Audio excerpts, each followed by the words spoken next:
Masterclass interaktive mbi shkrimin kreativ, prezantimi i romanit me Ali Qumshtit si dhe një bisedë mbi karrierën letrare, ishte masterclassa e zhvilluar me poetën Ervina Halili.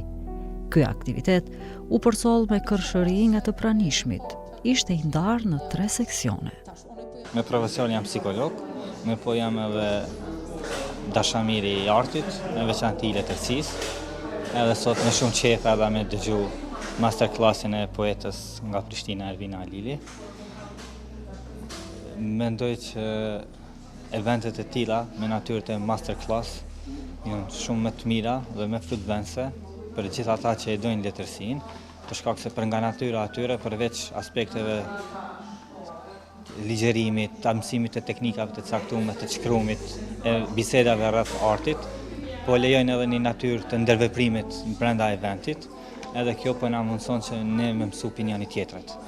Duke qenë se Ervina është një poete e cila ka një numër të lartë, numër të madh të librave, të cilat janë botuar edhe në gjuhë të huaja, e pa është arsyeshme që mundem të mësojmë nga një poete siç është Ervina Halili.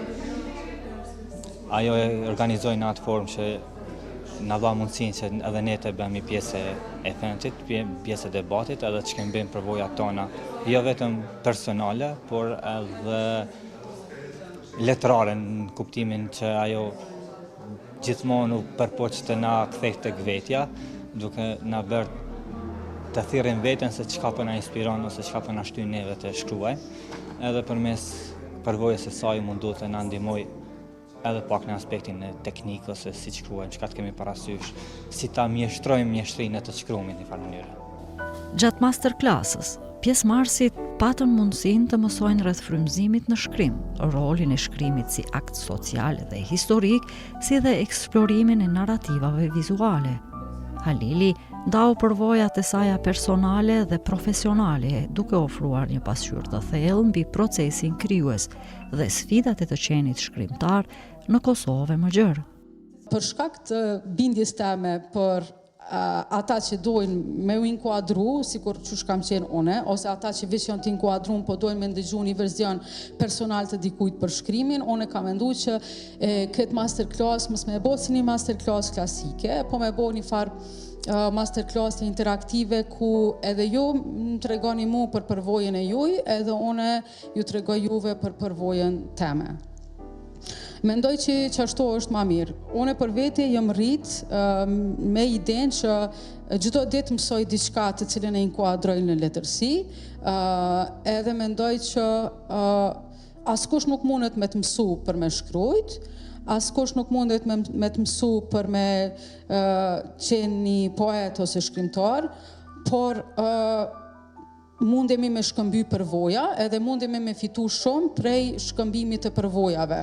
Edhe ndonjëherë të shkëmby përvoja, mendja është si një asociacion, lindin ide të reja, lindin koncepte të reja që dojna me i trajtu, ose ndoshta edhe lindin forma të reja se qysh dojmë me trajtu diçka. Unë gjithmonë kom mendu që jam të e trajtu një diçka në formën e gabume, bile kom thonë se djeme një intervist, gjithë kom mendu që jam të e trajtu në formën e gabume, po kur nuk kom mujtë me ndru formën.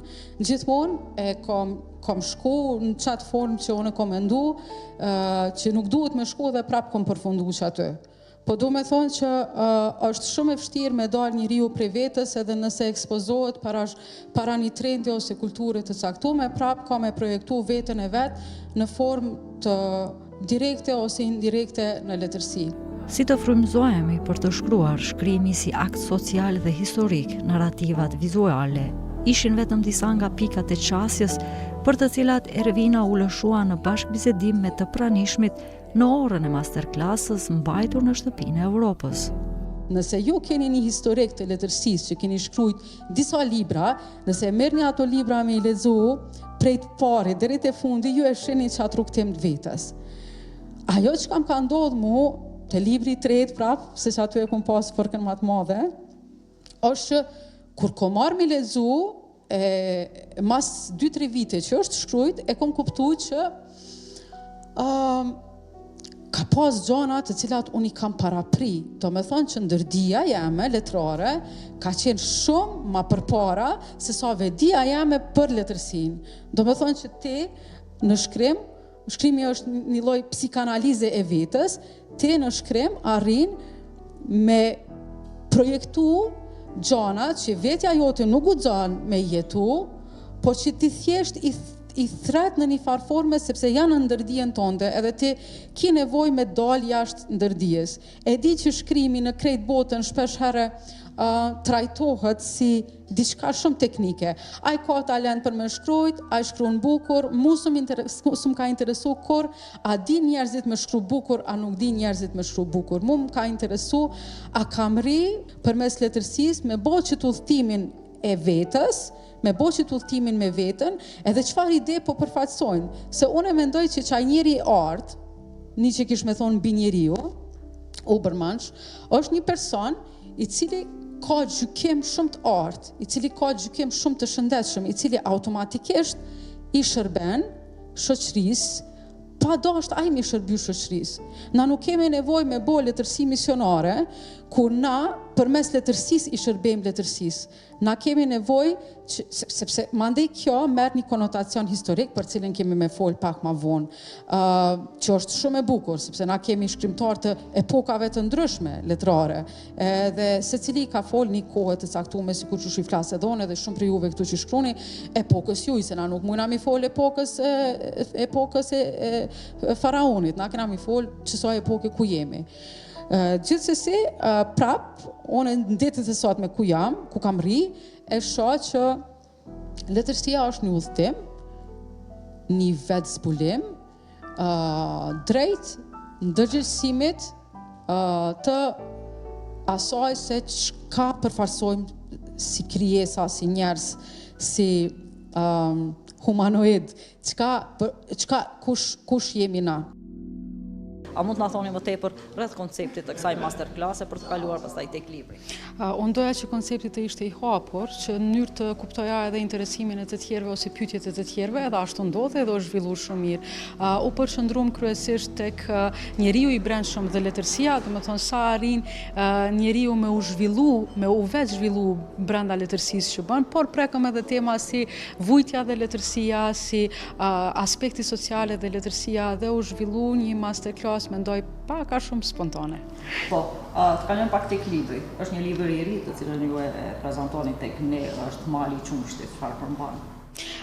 Mali i Qumshtit është një roman i cili ka disa linja rrëfimi, një personazh kryesor kthehet në retrospektiv në fëmijërinë e saj, në kohën kur po bart një frut në trupin e saj, dhe është marrëdhënia e saj me frutin edhe me trupin e njeriut, por i shprehur në një formë kogja poetike përmes malit, përmes meditimeve mbi malin edhe kështu. Romani Mali i Qumshtit është libri më i fundit nga autorja Ervina Halili. Romani është i konceptuar si një rrëfim që ndërthur kujtimet personale me elementet metafizik dhe simbolik. Sipas autorës, udhëtimi vetës son metafizike në përbotën që na pret krah hapur me dashuri e shërim, si një nën e madhe, është një përvojë që ndonse mund të duket fantastike, është po aq reale. Mali në këtë kontekst shfaqet si një hapësirë reale për jetimesh në një vend utopik që jeton në zemrën e secilës grua. Vepra e saj pasqyron thellësi emocionale. Me Malin e Qumshtit, ajo sjell një narrativ të re që eksploron tema si kujtesa, identiteti dhe rrëfimi vizual. Ervina Halili është vlerësuar si një nga zërat më të spikatur të letërsisë bashkohore shqiptare.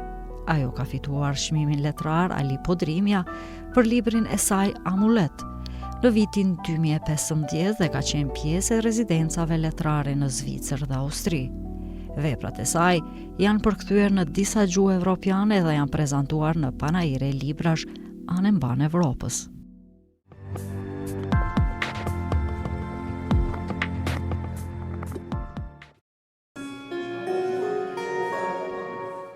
Një koleksion unik me vepra që janë vizatuar dhe pikturuar mbi pako cigaresh të rafshuara, Genc Rodiqi ka sjell para publikut përmes ekspozitës rimendimi i totemëve që është hapur në hapësirat e Europe House në Prishtinë, ku ka shpalosur punime që shpërfaqin momente emocionale, reflektimi dhe kujtimi. Rrugtimi im ka qenë jo i zakonshëm, nuk jam njeri i cili ka kryer akademi të artit ose ashtu diçka, po thjesht këtu janë disa punime të cilat përpara i punojsha dhe i hudhsha. Kohëve të funit, me ndikim të familjes edhe shoqënisë, kom vendosur me i rujt, edhe në bazë kësaj ka fillu edhe angazhimi im në këtë fushë. Do të thotë, kur hapët pakoja e duhanit, në atë pjesën e bardhë, unë pikturoj me ngjyra akrit, ngjyra normal sikurse i përdorim për pëlhur, për piktura me pëlhur e kështu me radhë.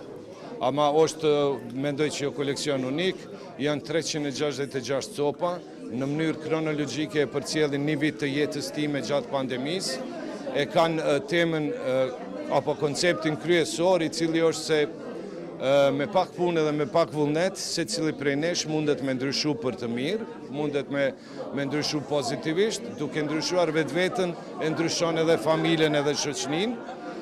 Do të thotë, jam dashur me pas një objekt i cili është diçka negative si cigaria, edhe unë e shndroj këtë në një objekt të bukur.